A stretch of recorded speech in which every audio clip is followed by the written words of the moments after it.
அஸ்ஸலாமு அலைக்கும் ஃப்ரெண்ட்ஸ். நம்ம பார்க்க போகிறது ஒரு பேன் மோட்டர் உண்டு.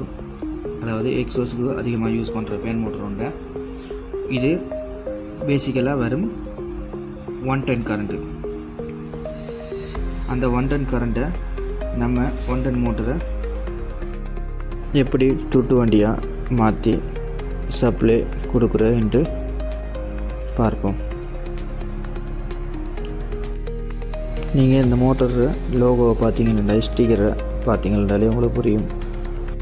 நீங்கள் 110 கரண்ட்டு யூஸ் பண்ண போகிறீங்கன்னா டைரெக்டாகவே கொடுக்கலாம். அதில் லைவ் நெட்டில் கொடுத்தா சரி. நீங்கள் இப்போ 220க்கு மாற்ற போகிறோம்னு சொன்னால் புளுவை 5வது பின்னுக்கு மாற்றணும். புளு வயரை கலத்தி 5வது பின்னுக்கும், ஒயிட் வயரை கலத்தி 3வது டெர்மினலுக்கும் அடிக்கணும். அடிச்சிட்டு பிறகு லைவ் நெட்டில் கொடுத்தா ஒர்க்கிங் ஆகும். நீங்கள் இப்போ பார்த்தீங்கன்னா அதில் இருக்கிற டெர்மினலை பார்த்தீங்கன்னா ஒயிட்டு வந்துட்டு முதலாவது டெர்மினலில் இருக்கி, புளுவை பார்த்தீங்கன்னா புளு 3வது டெர்மினலில் இருக்கி. அதை இப்போ நம்ம இதை இப்படியோ கனெக்ஷன் பண்ணினா அது 110 கனெக்ஷனுக்கு தான் ஒரு கோட் ஆகும். அதை இப்போ நம்ம மாற்றணும். இப்போ நம்ம 220க்கு தான் யூஸ் பண்ண போகிறோம். ஒயிட்டோட லொக்கேஷனையும் புளூட லொக்கேஷனையும் மாற்றணும்.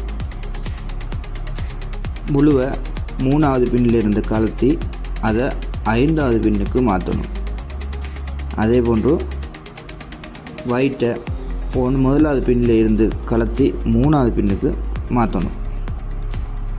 மற 1 இருக்கிற டெர்மினலுக்கு ஃபேஸையும் 2 இருக்கிற டெர்மினல் நியூட்ரலையும் கொடுத்துட்டு, இனி பொடி ஏர்த்தையும் கொடுத்துட்டு டைரக்ட் இனி சப்ளை கொடுத்தா இனி ஒர்க்கிங் ஆகும். நம்ம எம்பியரை கன்ஃபார்மாக செக் பண்ணணும். 1.8 இது இப்போ நார்மலு.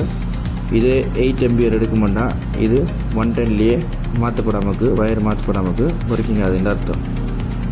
மோட்டரும் ஹீட் ஆகும். 110ல் வேலை செய்ய மாட்டான்.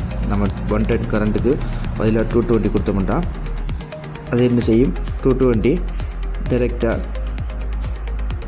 110 மோட்டரில் கொடுக்கும்போது அது ஓவர் எம்பியர் எடுத்து கொஞ்சம் நேரம் ஒர்க்கிங் ஆகும். ஆட்டோமேட்டிக்கலாக மோட்டர் ஹீட் ஆகிட்டு கட் ஆஃப் ஆகிடும். இது இப்போ நார்மல் தான், நார்மல் எம்பியர். இப்போ அதை இன்ஸ்டால் பண்ணிக்க ரன் பண்ணி பார்ப்போம். பார்த்தீங்கன்னா விலங்கு உங்களுக்கு லோடு எடுக்கும்போது 2.21 இது நார்மல் தான்.